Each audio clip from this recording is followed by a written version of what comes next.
flicks for the dump. Hundreds in pocket, this shit feel amazing. Gotta work hard to get what you want. Label they tell I don't wanna resign. They don't support me no more, I'll be fine. Just give me some time and I'ma be done with this shit and continue to put up for mine. I see 100 more. Alright, ladies and gentlemen, we are here, the Regen Show once again with Mr. Trenchkid himself. He is the CEO of his clothing brand. And yep, we are just going to talk about his life, you know, ever since he started this and what inspired him or what motivated him to do this, and just a little bit about his background and all that. So yeah, Mr. Trench, just before we go into it, just tell the people who you are. Yeah. It's Trenchkid. I'm from Toekomsrus. Yeah. I was born in Eldos, but I was raised here, been here all my life. Nice, yeah. Nice. So what is it that you want to unpack as we start this conversation? What is it that you want to unpack? Because today we're focusing more on the project that you're busy with, going into areas, trying to motivate young people, you know, to do the right thing in terms of that. But before we get ahead of ourselves, what is it that you want to officially announce? Yeah, that I have a tour starting in the summer. It starts at the 5th of September. That's like the only info I have out right now, but it's running all the way through to December. Yeah, so we'll be going to different communities like all around us. Yeah, pushing a positive message. Nice. Yeah. So on the 18th of December 2025, you announced something. What was it? Well, it was a post on me like getting my mind clear, like learning what the industry was actually about and how I was actually gonna go about things. Like I learned a lot in the short time while I started this, and I like announced it because like I mentioned, this project has like a final phase to it, and I was ready to give that out, but then I prolonged it to make this a longer project. So on the 18th of December, I just announced that okay, we'll be coming back next year, and yeah, it's gonna be a better project where you can understand it better as to what I mean by the letter to my blog actually. So now, how did it all start for you? So I started it off with the breaking bread where we dished out on the blog, and then a week later we had the candlelight. There was a tribute to all the people that we lost on the blog, yeah, and it was just my way of actually just giving back since I started this and showing my love for the blog and where it actually comes from. Okay, so let's quickly dive into your gangster background and what motivated you to leave that kind of lifestyle. Well, okay, I was very small when I first got locked up. I was locked up a couple of times. How old were you? Like the first time I was like 13, but like they only kept me in the holding cells for a couple of nights. Okay. Yeah, but it told me a lot already. But then like after a bunch of times going in and out, like I had to get my mind clear. I knew that I had to do something better, and yeah, like the first phase getting out of prison is actually where I got clear of my drug addiction. Like I was heavy on lean and pills, and like while I was in prison, like I lost one of my closest friends, my best friend. Yeah, his name is Spicy, and like I lost him, and while I was locked up, and I couldn't be at the funeral. Yeah, so like I had to okay, let me get off that. Like if he had another chance, he would do it different. Yeah, so sure. Yeah, sure. So is this the reason why you want to go out? Not just necessarily promoting your clothing brand, but at the same time showing young people what it is to dive into when you want to leave the kind of dangerous life out there. What can you say about finding your purpose? Like, how can it help you? Like, to be all the way clear with you, and like, I don't feel like the guys that you're fighting against or the ones that's your opposition in these terms will always see you as the one leaving it. That's why they put it in that scenario where it's like you can't get out of this life.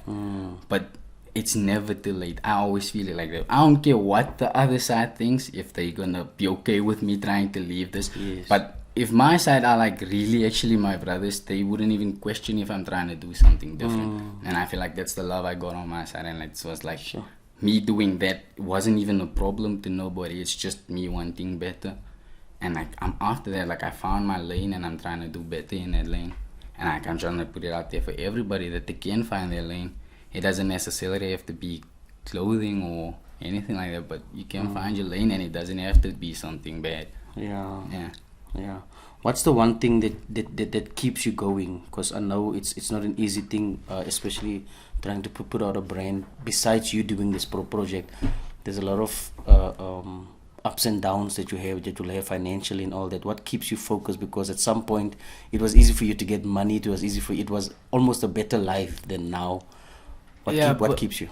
Like what it's to the point of where I started this, and like the reason I started this, it didn't put money as the main factor. It was me getting their message out there, showing people that you can do better, and you don't have to go down like multiple wrong parts, and like nobody gets their chance to try again. Not a lot of people get their chance to try again, if you get what I'm saying. But if you get that chance and you gotta make use of it, then you like just gotta go out and find your own lane and try and push that positivity in that. Like my whole drive coming from this is me wanting better, or like me as a person as a whole. I want better for myself. I wanna think better. I wanna move better. I wanna live better. Yeah, it's me bettering myself in every aspect. And if this is my lane and this is what I'm doing, I'm gonna do it to the best of my ability. And that's just the drive that keeps me going. I lost a whole lot of friends to this gang life, and it's something that sticks with you forever. It's not just something that's just going bug off. Yeah, so the fact that they don't get the chance to try again, the fact that they're not here anymore, and yeah, I just put on for them. Yeah. All right. How many communities you gonna do? Yeah, we're doing 13 at the moment. We have 11 that's confirmed, but we're pushing for 13. That's why we couldn't drop a poster yet. But we have the listen party on the 25th of July, and like I might have the poster released that day of all the places that we're going to, and like a lot more detail on that tour as to where we're going to, how much the ticket price is gonna cost, like what the ticket's gonna consist of. Yeah, and I feel like that's the amount of info I can give out for now. But yeah, we at the listen party, it's on the 25th of July. Yeah, we got tickets out for that already.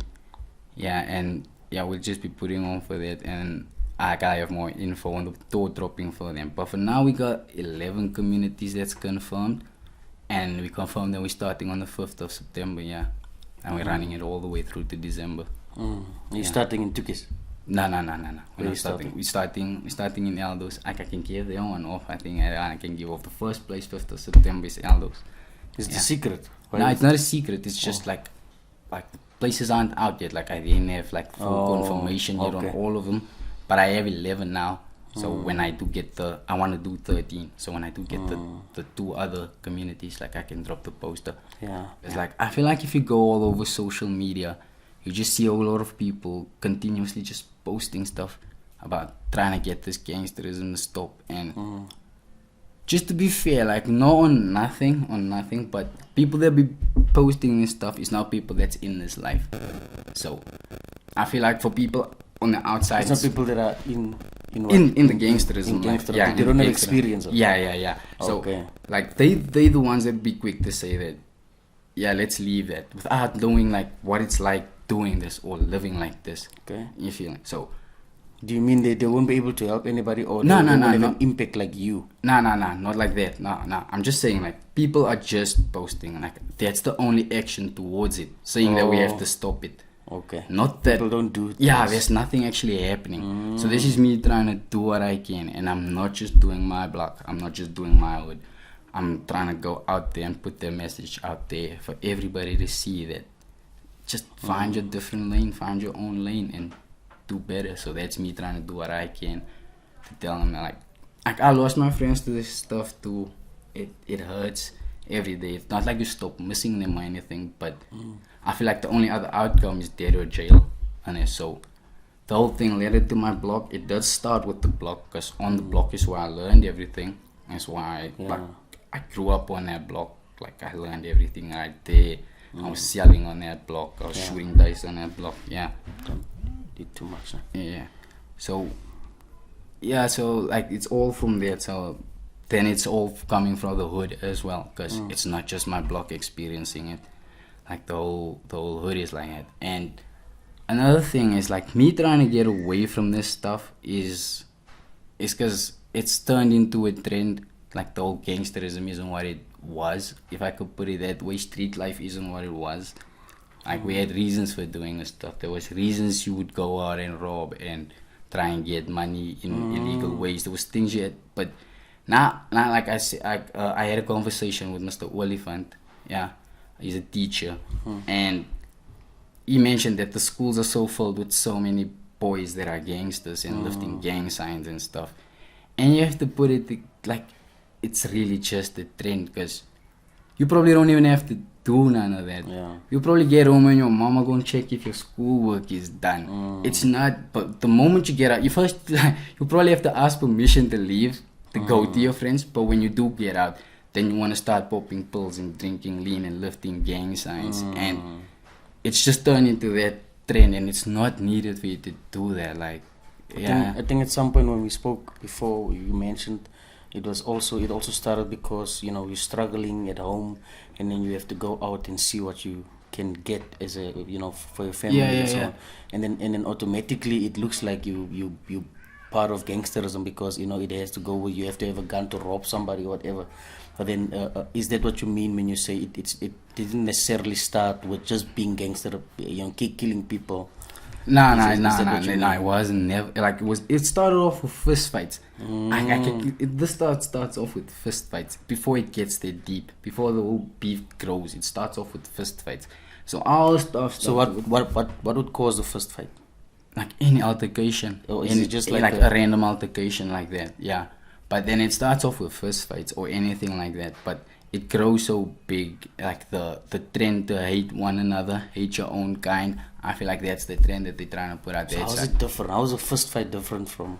Nah, I mean like that's how you put it out, like you just go and rob because of the situation, and it doesn't mean that you're a gangster or anything like that. But now you go and rob, like that whole mindset of robbing is the only way you can get money after you're labeled as a gangster.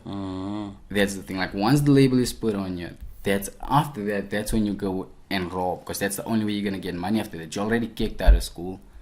You already have no job lined up or anything like that. Okay. So now, and you're living in these harsh, treacherous conditions where there's no money constantly, and you're living with rats and roaches, and you have no sneakers and stuff like that. And that's the thing. You go and shoot dice, and you go and rob people. And there's a lot of fights when you play dice. Yeah.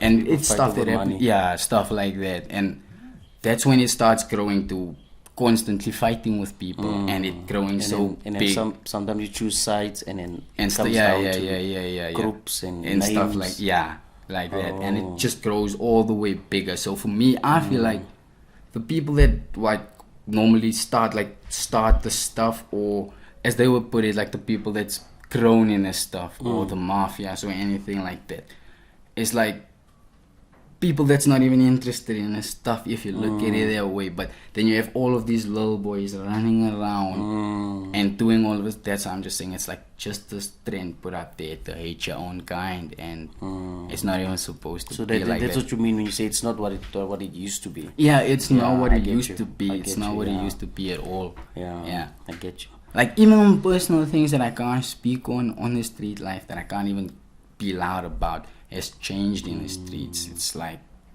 it's not the same. It's like so that's what I'm trying to do with this. This is where the letter for my blog comes from, so I can tell people that you can do better, you can find that lane, and you can put positivity out there. That's awesome. So where can people find you, and if they want to follow you and everything that you do? Yeah, I have my contact number for WhatsApp, and I'm at Oriel Ubaid McPherson on Facebook and Oriel Trenchkid on Instagram.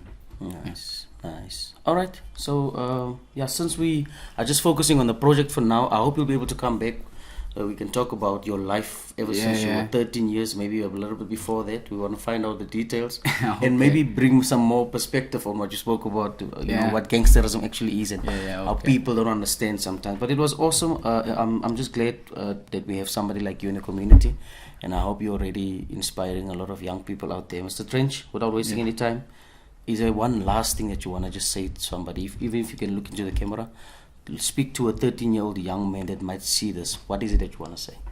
Stay sturdy, find your lane, and finish school. Yeah, stay in school. Yeah. Nice. For All right, sure. this guy is shy.